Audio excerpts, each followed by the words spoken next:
तीसरी एपिसोड की शुरुआत में हमें दिखाया जाता है कि जब थॉमस शेल्बी बार में जाकर ग्रेस से मिलता है तो ग्रेस कहती है कि तुम मुझे 2 पाउंड और दो क्योंकि मुझे न्यू ड्रेस लेनी है, तभी तुम्हारे साथ मैं रेस में जा पाऊंगी।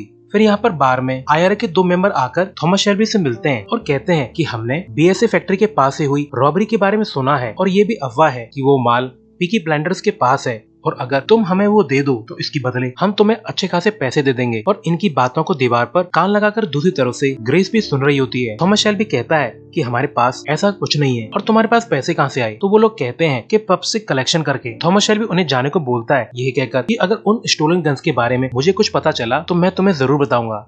फिर उन लोगों के यहाँ से जाने के बाद थॉमस शेल्बी ग्रेस को उसके मांगे हुए पैसे देकर बोलता है कि रेस में चलने के लिए रेड कलर की ड्रेस लेना। फिर नेक्स्ट सीन में हमें फ्रेडी दिखाया जाता है, वो एडा का वेट कर रहा होता है।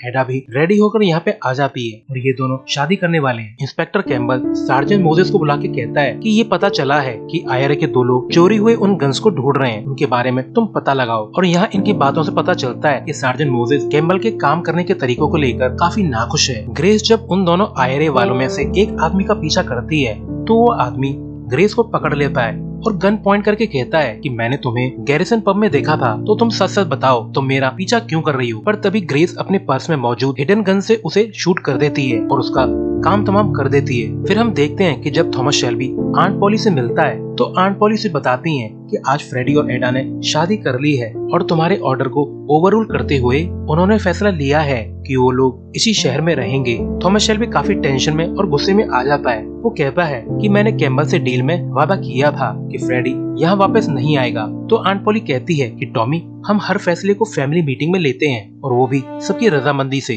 तो तुमने बिना कंसल्ट किए ये डील कैसे की? पर टॉमी कहता है कि आंट पॉली फ्रेडी और एडा को यहाँ से भेज दो वरना मैं इसे अपने तरीके से हैंडल करूंगा। जब सार्जेंट मोजेस की मुलाकात फिर से कैम्बल से होती है तो वो बताता है कि आपने जिन 2 लोगों का पता लगाने को बोला था उनमें से एक आदमी मारा गया है और ये काम एक यंग लड़की का है और सोर्स से पता चला है कि वो आपकी स्पाई है। तो कैम्बल उसे ये कहकर जाने को बोलते हैं कि ऐसों को स्पाई नहीं बल्कि ऑपरेटिव कहा जाता है। फिर आंट पॉली फ्रेडी और एडा से मिलती है और फ्रेडी को 200 पाउंड ऑफर करती है ताकि वो एडा को यहाँ से लेकर कहीं दूर चला जाए। पर फ्रेडी कहता है कि कहाँ से आया ये पैसा? आंट पॉली बोलती है कि फैमिली फंड से। तो फ्रेडी कहता है कि मुझे तुम लोगों का पैसा नहीं चाहिए। आंट पॉली बोलती है कि फ्रेडी तुम यहाँ से चले जाओ, काफी खराब टाइम चल रहा है और एक कम्युनिस्ट का हमारी फैमिली में शामिल होना हमारे काम को अफेक्ट करेगा। तो फ्रेडी बोलता है कि तुम्हें क्या लगता है मैं थॉमस शेल्बी से डरता हूँ? उसे क्या मैं हैंडल नहीं कर सकता? तो आंट पॉली बोलती है कि तुम कुछ नहीं कर पाओगे। आंट पॉली इन्हें न्यूयॉर्क तक के लिए बोट की टिकट और 200 पाउंड देकर यहाँ से चली जाती है। फिर ग्रेस और इंस्पेक्टर कैम्बल की म्यूजियम में मुलाकात होती है। कैम्बल बोलता है कि रूल के हिसाब से तुम्हें अब वापस लौटना होगा, तुम शक के घेरे में हो और मुझे तुम्हारी काफी फिक्र है। तो ग्रेस कहती है कि मैं अपने टारगेट के काफी क्लोज पहुंच चुकी हूँ। मैंने उस आईआरए के आदमी का पीछा इसलिए किया था क्योंकि मुझे लगा कि उससे मुझे इन्फॉर्मेशन मिल सकती है। ग्रेस ये भी बताती है कि मैं थॉमस शेल्बी के साथ रेस में भी जाने वाली हूँ। तो इंस्पेक्टर कैम्बल बोलता है कि ग्रेस जो भी करना संभल के करना। इसके बाद थॉमस शेल्बी एक चाइनीज एरिया में जाता है और एक सूट देखता है। तो यहाँ का ओनर आके बोलता है कि टॉमी ये सूट तो बिली किम्बर ने पहले ही बुक कर लिया है। तभी यहाँ पर बिली किम्बर आ जाता है और कहता है कि थॉमस शेल्बी तुम यहाँ पर क्या कर रहे हो? तो टॉमी कहता है कि एज अ फ्रेंड मैं आपको वार्न करने आया हूँ कि ली फैमिली के लोग आपके बुकीज को लूटने वाले हैं। तो बिली किम्बर कहता है कि तुम उसकी फिक्र मत करो और हाँ कल रेस में तुम जरूर आना और ग्रेस को भी साथ लाना।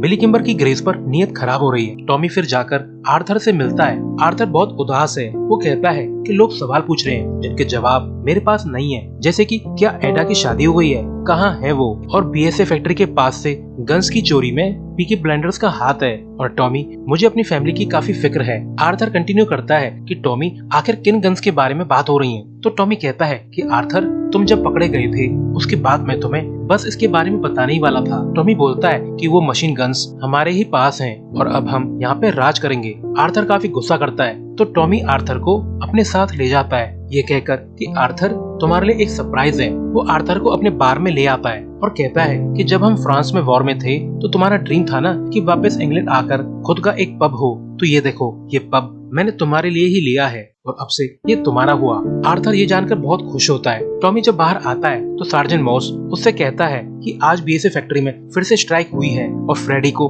वहाँ पे देखा गया है। तुमने कैम्बल को जुबान दी थी कि फ्रेडी यहाँ से दूर रहेगा।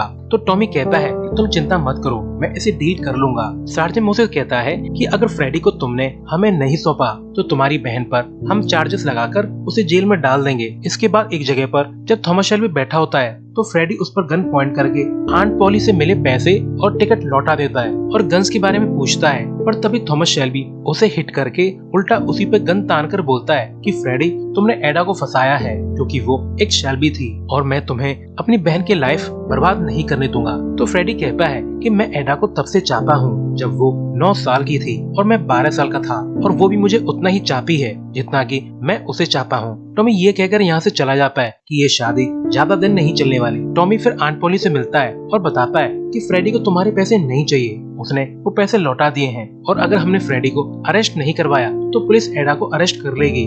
रात को जब टॉमी सो रहा होता है तो उसे फिर से वॉर के दौरान के फ्लैशबैक नजर आते हैं। फिर डैनी उससे मिलने आता है। दरअसल टॉमी ने उसे लंदन भेजा था। टॉमी उससे लंदन के हालचाल पूछता है तो डैनी बताता है कि वहाँ मैं एक आयरिश पब में काम करता हूँ और वहाँ ये अफवाह है कि वो जो आयरे का आदमी मारा गया उसे पीकी ब्लाइंडर्स ने ही मारा है। तो टॉमी कहता है कि ये बिल्कुल झूठ है और झूठ सच के कंपैरिजन में ज्यादा तेजी से स्प्रेड होता है और हमें कोई भी ट्रबल नहीं चाहिए। टॉमी बोलता है कि डैनी वहाँ किसी से बात करो ताकि हम समझौता कर सकें क्योंकि ये बस एक गलतफहमी है। फिर जब टॉमी की मुलाकात ग्रेस से होती है तो ग्रेस बताती है कि एडा यहाँ पे आई थी और वो तुम्हें और फ्रेडी को लेकर काफी वरिड है। तुम दोनों आपस में लड़ क्यों रहे हो? एडा अभी प्रेग्नेंट है तो उसे पीस ऑफ माइंड चाहिए। टॉमी इस बात को इग्नोर करके बोलता है कि कल सुबह 9 बजे बिल्कुल रेडी मिलना, हम रेस में जाने वाले हैं। नेक्स्ट डे दोनों जाने के लिए रेडी होने लगते हैं। टॉमी जब अपनी कार को पिक कर रहा होता है तो चार्ली उसे वार्न करता है कि तुम्हें अपने साथ कुछ लोग और ले जाने चाहिए क्योंकि ली फैमिली के लोग और किम्बर के लोग कभी भी हमला कर सकते हैं। पर टॉमी कहता है कि मैं बस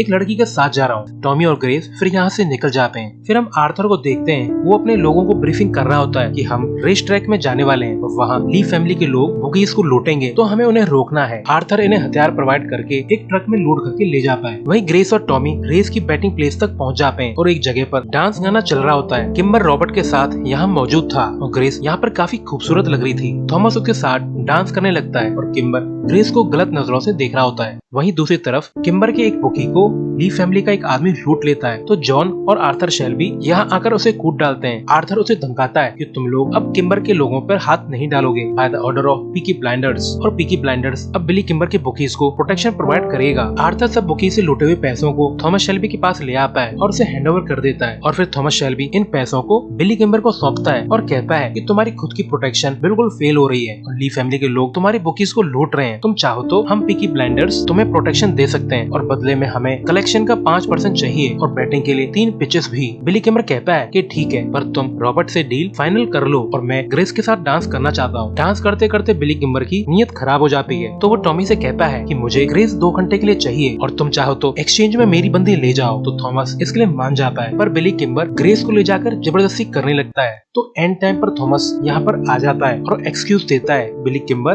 ग्रेस को एक बीमारी है और तुम भी इससे इन्फेक्ट हो जाओगे और ऐसा बोलकर टॉमी ग्रेस को यहाँ से निकाल कर ले जाता है। यहाँ से ले जाता है। रास्ते में ग्रेस पूछती है कि टॉमी पहले तुमने मुझे उसे सौंप दिया और फिर खुद ही रेस्क्यू करने आ गई, तुम्हारा माइंड आखिर कैसे चेंज हो गया? पर टॉमी इसका कोई भी जवाब नहीं देता और इसी सीन के साथ ये एपिसोड एंड हो जाता है। Thanks for watching.